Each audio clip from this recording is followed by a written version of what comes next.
Hello. Welcome to the Bore You to Sleep podcast. The podcast that will hopefully help you get to sleep. I am going to read an open source book, one that is not particularly interesting, but one that is hopefully boring enough to get you to sleep.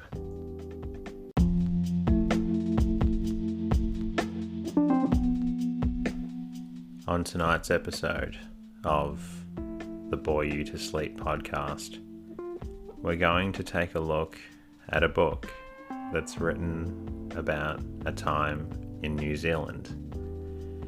If you enjoy the podcast and if it helps you get to sleep, please hit subscribe and leave a comment in the podcast app that you're listening to this on.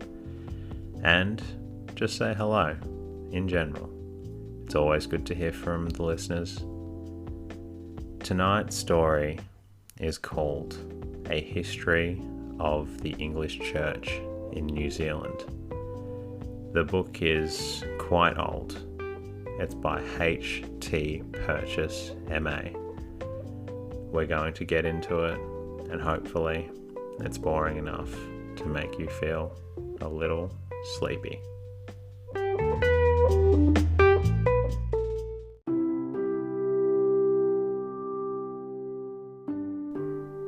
We start tonight with the preface.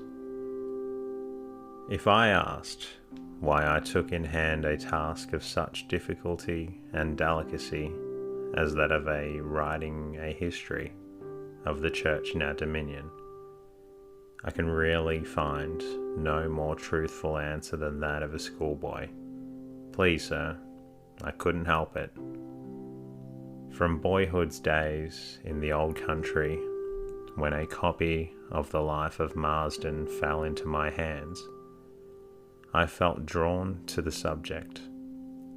The reading of Selwyn's biography strengthened the attraction. The urging of friends in later years, combined with my own insulations, and thus the work was well on its way when the General Synod of 1913 committed it to my hands as a definite duty. For the last quarter of a century, the Church of the Dominion has indeed possessed a history by my honoured teacher, Dean Jacobs. That scholarly volume could hardly be bettered on the constitutional side. In this department, the Dean wrote as one who had taken no mean part in the events which he describes. His ecclesiastical learning and his judicial temper rendered him admirably qualified for the task. In working over the same ground, I have perhaps been able to point out a few facts which he had missed or ignored, but on the whole, I have left this part of the field to him. This is not a constitutional history. It seeks rather to depict the general life of the Church and the ideals which guided its leading figures. The Dean's description of the missionary period is also an admirable piece of work, but he had not the advantage of stores of material which are now available. Through the indefatigable enthusiasm of the late Dr. Hocken, the journals of the early missionaries have been brought to this country and are made available to the student. His comprehensive collection enables us to come into close touch with days which are already distant from our far town. Of course, the historian must be guided by the principle, but he cannot estimate aright the work of the heroic leaders and rulers of the Church unless he can follow the thoughts and careers of the less conspicuous agents, the humble missionary, the native convert or thinker. In acknowledging my obligations to the late Dr. Hocken, I would wish to express my gratitude to the authorities of the Dunedin Museum, where his library is kept, and also to my friend Arcadian Woodrow, who kindly placed at my service the unpublished volume in which Dr. Hawkins's research into the life of Marsden are contained. For permission to consult the godly correspondence in the Christchurch Museum, I have to thank the Board of Governors of Canterbury College, and for the loan of a rare and valuable pamphlet on the death of the Reverend C.S. Faulkner. I am greatly indebted to Mr. Alexander Turnbull of Wellington. Arcadian Fancourt of the same city has afforded me generous help in recovering some of the early history of the diocese he has long served, while in Auckland, the Reverend J. King Davis, a descendant of the two missionaries whose name he bears, has enabled me to identify the positions of some long-forgotten pa, and has furnished valuable information on other points. Other correspondents from the Bay of Islands to Otago have assisted generously with their knowledge. Outside of New Zealand, I have to acknowledge help from Mrs. Hobhouse of Wells and the Venerable Arcadian Hobhouse of Birmingham, the widow and son of the first Bishop of Nelson. Many clergy have kindly acceded to my application for photographs of their churches.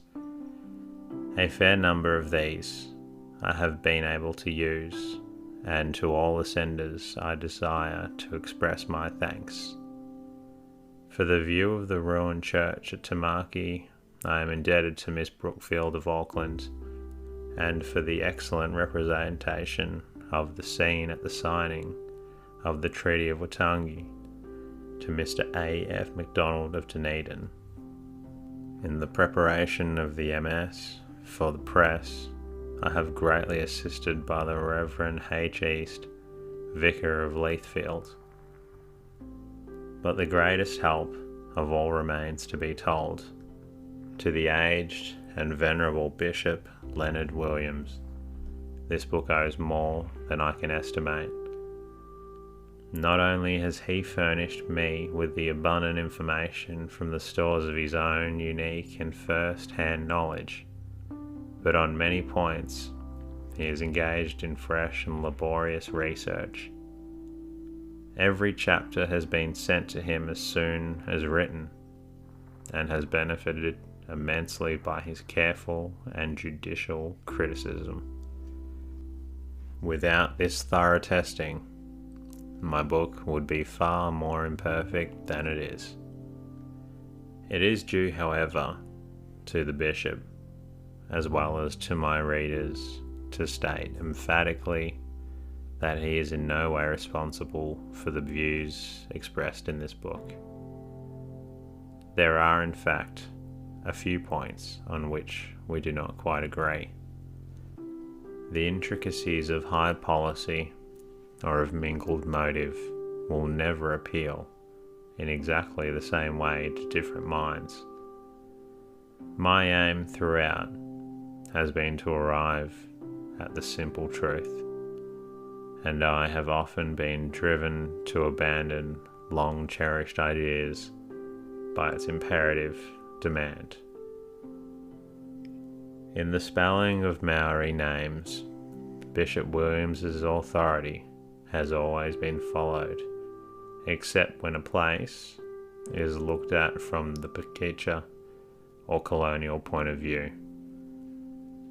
Then it is spelt in the colonial manner. Readers may be glad to be warned against confusing Turunga with Turunga in the Bay of Plenty. Similarly, it may be well to call attention to the wide difference between the Tamihana Tawara and Tamihana Tarapura. Both were notable men, but their characters were not alike, and they took opposite sides in the Great War. The scope of this book has not permitted me to trace the history of the Melanesian mission, nor to deal with the island dependencies of our dominion. Even within the limits of New Zealand itself, the treatment of the later period may perhaps seem inadequate. But the events of the years 1850 to 1890 have been already covered to some extent in my book, Bishop Harper and the Canterbury Settlement, while for the latest stage of all I have the pleasure of appending to this preface a voluble letter from the present primate, whose office and long experience enable him to speak with unique authority upon the life of church of today. Letter from the Most Reverend the Primate. Dear Canon Purchas, in consideration of my long career as a church worker in New Zealand, you have honoured me with a request to add to your forthcoming volume of the history of the church here a short account of my impressions as to her life and progress since 1871, and also my ideas as to her prospects and the chief tasks which lie before her.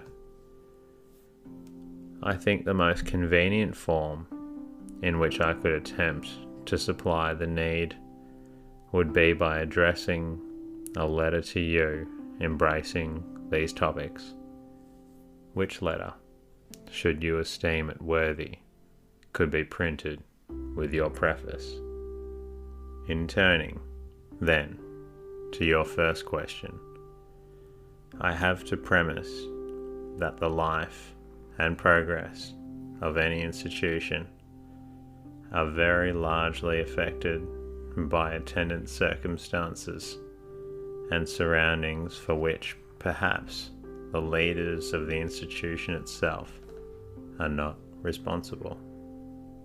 Thus, with reference to our provincial church at the period you mention, she was weakened by the loss of not a few of those upon whom she had leaned for counsel and stimulating influence. Bishops Hobhouse and Abraham, Sir William Martin, and Mr. Swainson, perhaps other prominent churchmen such as Sir George Arney, and others less known, speedily followed their great leader, Bishop Selwyn, to England, or removed by other causes, without any surrender to the weakness of a mere laudator tempori acti. I look back to the time of my arrival in New Zealand with a feeling that there were giants in the earth in those days, many whom have more recently lost were also with us then. Men like Messrs. Ackland and Hammer and Maud and Sewell Cole, Mr. Hunter Brown, and of course Mr. Bishop Hadfield and Dean Jacobs. Many of these were men of marked ability, men of who made Synod halls ring with their forcible utterances, men full of knowledgeable, church-like knowledge and love for her, full of self-sacrificing spirit and determination to make her a praise in the faithful guardian of our church's influence, Primate Harper.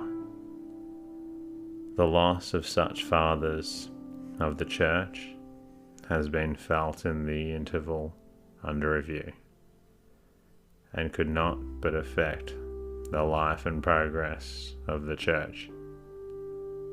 It is not for me to say anything of those by whom their places have been filled. Another adverse circumstance which must be called to mind in such a review is the long period of commercial depression which followed a short period of fictitious prosperity and inflated values. Misled by the apparently fair prospect of making money rapidly, of which prospect a shoal of interested persons sprang up to make the most, undertakings were entered upon on borrowed capital, and properties were bought back at prices which could not be realized upon them perhaps 20 years afterwards. The consequence of all of this was a widespread desolation. My Dyson visitations were in those days largely made on horseback, and in a journey of perhaps many hundred miles, I had to look upon stations and homesteads at which I had formerly been hospitably received, whether their owners belonged to our communion or not, either closed altogether or left in charge of a shepherd. Many of the proprietors of these sheep stations had been liberal supporters of the church, and their run spelt disaster to the authorities of the nearest clerical charge, if not also the weakness of Dyson institutions. During these long years, Dyson management was weariness indeed, and not the less so because it was so hard to keep up the courage even of our church workers themselves. I am thankful to say that no organised charge within my own diocese was closed in that period, but it was manifestly impossible to subdivide districts and so to introduce additional clergy.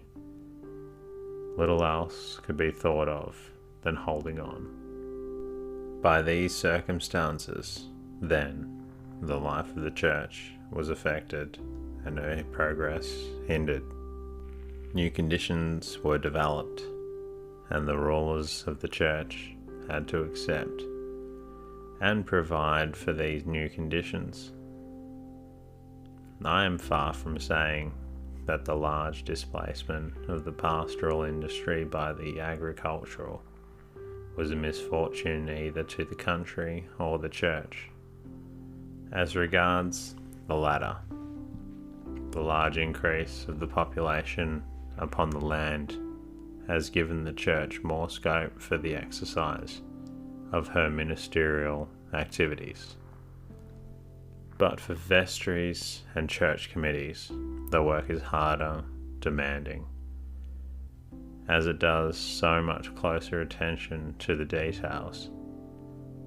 In the old days, one man might ride around the corner of 10 stations within a district, and by collecting a £10 to £20 from each, would thus easily raise a large part of the stipend of the clergyman, and at the same time enjoy a pleasant visit to his friends. The collecting from a large number of scattered persons is a different matter, and means many workers and much patience. It is not unnatural, therefore, that this outlying work is avoided, and that the church officials rely too much upon the residents in towns and villages. This is a danger of the present and needs close attention. A vestry easily becomes content so soon as in one way or another it has got together enough money wherewith to discharge its obligations. But there can be no free and elastic expansion unless the interest of all her members is enlisted by the Church, and each is willing to do his part in the establishment of the kingdom of Christ. I think the progress of the Church of late years has been satisfactory. We have a body of clergy who, in devotion to their work and ability for the performance of it, need not fear comparison with those of other countries, not excluding the average of the English clergy themselves. And I think it high time that insulting enactment known as the Colonial Clergy Act was rescinded. It is an unworthy bar to fall into communion between areas of the Church which profess to be at one. As to our lay people, I can only say that I often stand amazed at the willing and patient sacrifice they make of time and effort in the management of church affairs in synods, on vestries, and committees of every kind for the promotion of her work. As to the future, the great task of the Church is, to my mind, the instruction both of the young clergy and the young lady as to the divine commission and real nature of the Church. Since union through the truth is the only method authorized by Holy Scripture, we must teach and teach and teach. That is the task of our divinity, schools, and of the clergy in preparing their candidates for confirmation. Line upon line and precept upon precept, definite and clear instruction should be given so that the future heads of families may know and value their privileges, and the whole population will be impressed by the strength of our convictions. I am afraid I have allowed my pen to run beyond the limits you had in view, but you must do what you think well with this letter, and believe me to remain faithfully yours, S.T. Dunedin, Primate. That concludes our readings from tonight's book. If you're still not feeling sleepy enough to doze off, please feel free to listen to any of the other podcast episodes. And if you enjoyed tonight's episode, please leave a comment. It means a lot and really helps out the podcast. In the meantime, enjoy the rest of your night, and hopefully you're starting to feel a little bit drowsy. And enjoy the rest of the night. Thanks for listening.